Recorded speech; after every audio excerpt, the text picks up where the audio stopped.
नमस्कार विद्यार्थी मित्रांनो, आपल्या स्टडी पॉइंट मराठी आपल्या युट्यूब चॅनलवर तुमचे सर्वांचे स्वागत. आपल्या चॅनलवर तुम्ही नवीन असाल, आपल्या चॅनलला सबस्क्राईब केले नसेल तर आपल्या चॅनलला सबस्क्राईब करा. आणि आपला टेलिग्राम ग्रुप आहे मित्रांनो, स्टडी पॉइंट मराठी. हा टेलिग्राम ग्रुप मित्रांनो तुम्ही सर्वांनी जॉईन करा, जेणेकरून दररोज होणाऱ्या लेक्चरचे पीडीएफ आपण इथे टाकत असतो. चला तर आज आपण बघणार आहोत आजच्या दिवसातील महत्त्वपूर्ण चालू घडामोडी प्रश्न. आज दिनांक 6 मे 2024. चला तर सुरुवात करूया. हा प्रश्न मी तुम्हाला काल दिला होता सोडवण्यासाठी. याचे योग्य उत्तर जाणून घेऊया मित्रांनो. नॅन्सी ग्रेस रोमन स्पेस टेलिस्कोपचे अनावरण कोणत्या संस्थेने केले? तर कोणत्या संस्थेने केले मित्रांनो? पर्याय क्रमांक सी याचं नासा हे योग्य उत्तर असणार आहे. बघूया आजच्या दिवसातील महत्वपूर्ण प्रश्न. पहिला प्रश्न, जागतिक प्रेस स्वातंत्र्य निर्देशांक 2026 मध्ये भारताचा क्रमांक कितवा आहे? तर कितवा मित्रांनो? 157वा क्रमांक भारताचा आहे. हा प्रश्न तुमच्यासाठी इम्पॉर्टंट असेल होणाऱ्या परीक्षेसाठी. रिपोर्ट्स विदाउट बॉर्डर्स या पॅरिस मधील स्वयंसेवी संस्थेद्वारे हा अहवाल काय तर दरवर्षी जाहीर केला जातो. 180 देशांच्या यादीत भारताचं कितवे स्थान आहे? तर 197वे स्थान आहे.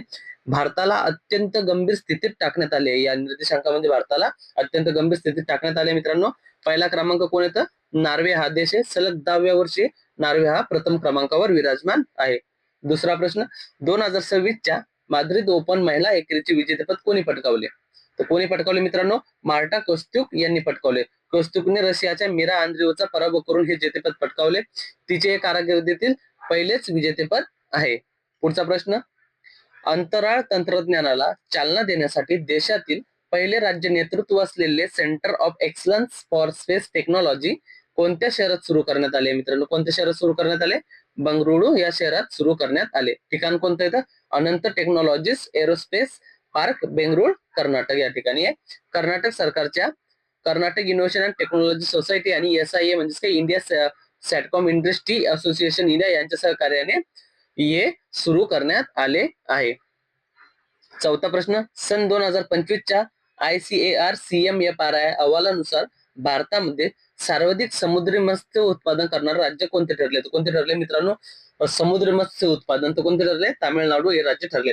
भारत हा जगातील दुसरा सर्वात मोठा मत्स्य उत्पादक देश आहे. द्वितीय क्रमांक कोणत्या राज्याचा आहे? तर गुजरात या राज्याचा आहे. ICAR CMFRI केंद्रीय काय ही संस्था कोणती? तर केंद्रीय समुद्री मत्स्य संशोधन संस्था कुठे येते? कोची, जी ही आकडेवारी जाहीर करते. पुढचा प्रश्न पाचवा, 2026चा इलिस्ट्रेटेड रिपोर्टिंग अँड कॉमेंटरी श्रेणीतील पुलित्झर पुरस्कार खालीलपैकी कोणत्या भारतीय पत्रकारांनी ब्लूमबर्ग मधील त्यांच्या डिजिटल क्राईम स्टोरीसाठी जिंकला आहे? तर कोणी कोणी जिंकलाय मित्रांनो? RK आनंद आणि सुवर्णा शर्मा. पुढचा प्रश्न सहावा, मत्स्यपालन विभागाच्या नेतृत्वाखाली खालीलपैकी कोणते शहर भारतातील पहिले मोती उत्पादन समूह बनणार आहे? तर कोणते बनणार मित्रांनो? हजारीबाग, झारखंड हे बनणार आहे. सातवा प्रश्न, केंद्रीय मंत्रिमंडळाने नुकत्याच दिलेल्या मंजुरीनुसार सर्वोच्च न्यायालयातील न्यायाधीशांची एकूण संख्या सरन्यायाधीशांसह 34 वरून वाढून किती करण्यात आली मित्रांनो? तर 38 करण्यात आली आहे. तसं सरन्यायाधीश सोडले तर 33 वरून वाढून किती झाली मित्रांनो? ती 37 झाली. किती झाली? 37 झाली. सरन्यायाधीशांसह किती झाले? तर 38 झाले. भारतीय संविधानातील कलम 124(1) नुसार न्यायाधीशांची संख्या ठरवण्याचा अधिकार फक्त कोणाला आहे? तर मित्रांनो फक्त संसदेला आहे. यासाठी सर्वोच्च न्यायालयाचे न्यायाधीशांची संख्या सुधारणा विधेयक 2026 मांडले जाणार आहे. कोणते विधेयक मांडणार आहे? सर्वोच्च न्यायालय सुधारणा विधेयक 2026 मांडले जाणार आहे. भारताचे सर्वोच्च न्यायालयाचे 53वे सरन्यायाधीश कोण आहेत? तर न्यायमूर्ती सूर्यकांत. पुढचा प्रश्न, भारतातील पहिला ग्रीन ज्युली फ्लोरा आधारित ग्रीन मिथेनॉल प्रकल्प कुठे उभारला जाते? तर कुठे उभारला जाते? कांडला, गुजरात या ठिकाणी उभारला जाणार आहे. स्थळ, दीनदयाल बंदर प्राधिकरण, कांडला. उद्देश काय याचा मित्रांनो? सागरी वाहतुकीसाठी कार्बन मुक्त इंधन पुरविणे आणि 2050 पर्यंत नेट झिरो उत्सर्जन गाठणे. पुढचा प्रश्न, होर्मुझ सामुद्रधुनीतील व्यापारी जहाजांच्या सुरक्षिततेसाठी ऑपरेशन प्रोजेक्ट फ्रीडम कोणतं मित्रांनो? ऑपरेशन प्रोजेक्ट फ्रीडम कोणी सुरू केले? तर USA ने सुरू केले. USA म्हणजे काय? अमेरिकेने सुरू केले.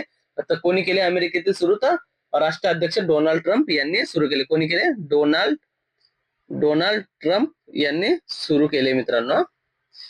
पुढचा प्रश्न, सेल ब्रॉडकास्ट अलर्ट सिस्टीम ही प्रणाली भारताच्या कोणत्या मंत्रालयाअंतर्गत असलेल्या दूरसंचार विभागाने कार्यान्वित केली आहे? कोणत्या दळणवळण मंत्रालय. पुढचा प्रश्न, नॉर्थ टेक सिम्पोजियम 2026 चे उद्घाटन कोठे आणि कोणाच्या हस्ते करण्यात आले? कोणाच्या हस्ते करण्यात आले मित्रांनो? कोणत्या ठिकाणी करण्यात आले? प्रयागराज, उत्तर प्रदेश. आणि कोणाच्या हस्ते करण्यात आले? संरक्षण मंत्री राजनाथ सिंह यांच्या हस्ते करण्यात आले.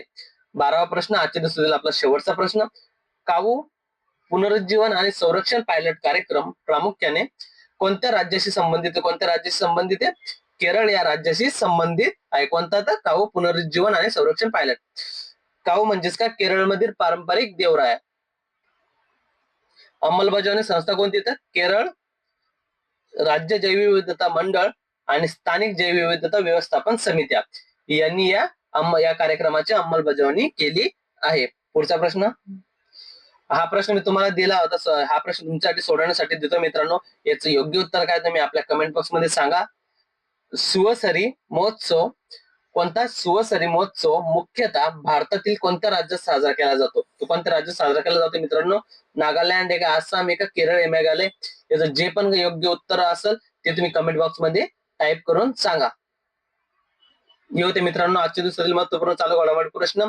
अशाच प्रश्नांच्या सिरीजसाठी तुम्ही आपल्या युट्यूब चॅनलला सबस्क्राईब करा आणि आपल्या टेलिग्राम चॅनलला जॉईन करा. याची लिंक मी तुम्हाला डिस्क्रिप्शन बॉक्स मध्ये देतो मित्रांनो. तिथून तुम्ही हे टेलिग्राम चॅनल जॉईन करा. ही पीडीएफ सुद्धा तुम्हाला तिथे भेटून जाईल. एप्रिल महिन्याची आपण पीडीएफ सुद्धा इथे अपलोड केली आहे आणि प्रश्नोत्तर सुद्धा आपण इथे करून घेत असतो. हे मित्रांनो बघूया मे महिन्यातील महत्वाचे दिवस. 1 मे आंतरराष्ट्रीय कामगार दिवस, महाराष्ट्र राज्य दिवस, उज्ज्वला दिवस. 2 मे जागतिक टुना दिवस. 3 मे जागतिक पत्रकार स्वातंत्र्य दिवस. 4 मे कोळसा खाण कामगार दिवस. 5 मे जागतिक दमा दिवस. मे महिन्यातील पहिला मंगळवार हा जागतिक दमा दिवस म्हणून आयोजित करण्यात येतो किंवा मनवण्यात येतो. 7 मे जागतिक ऍथलेटिक्स दिवस. 8 मे जागतिक रेड क्रॉस दिवस. 11 मे राष्ट्रीय तंत्रज्ञान दिवस. 12 मे आंतरराष्ट्रीय परिचारिका दिवस. हा प्रश्न सुद्धा भरपूर वेळेस विचारण्यात आलाय मित्रांनो. 14 मे जागतिक स्थलांतरित पक्षी दिन. 15 मे कुटुंबाचा आंतरराष्ट्रीय दिवस. 16 मे सशस्त्र सेना दिवस. 17 मे जागतिक दूरसंचार दिवस. 18 मे आंतरराष्ट्रीय संग्रहालय दिवस. 21 मे दहशतवाद विरोधी दिवस. 22 मे जैविक विविधतेसाठी आंतरराष्ट्रीय दिवस आणि 31 मे तंबाखू विरोधी दिवस. पुण्यश्लोक अहिल्याबाई होळकर जयंती. हे होते मित्रांनो मे महिन्यातील महत्वाचे दिवस. हे महत्वाचे दिवस सुद्धा परीक्षेला 1-2 किंवा विचारण्यात येतात, त्यामुळे या दिवसाकडे सुद्धा तुम्ही दुर्लक्ष करू नका. हे दिवस पण तुम्ही दररोज याचं रिव्हिजन करत राहा मित्रांनो. आणि तुमची एसआरपीएफची परीक्षा बाकी असेल त्यासाठी सुद्धा आपण प्रश्न घेतले मित्रांनो. याच युट्यूब चॅनलला आपण व्हिडिओ टाकलाय मित्रांनो, करंट अफेअर्स सुद्धा टाकलाय, ते तुम्ही बघून घ्या मित्रांनो. चला तर भेटूया मित्रांनो पुढच्या व्हिडिओमध्ये. व्हिडिओ आवडल्यास लाईक आणि शेअर करा मित्रांनो. धन्यवाद मित्रांनो.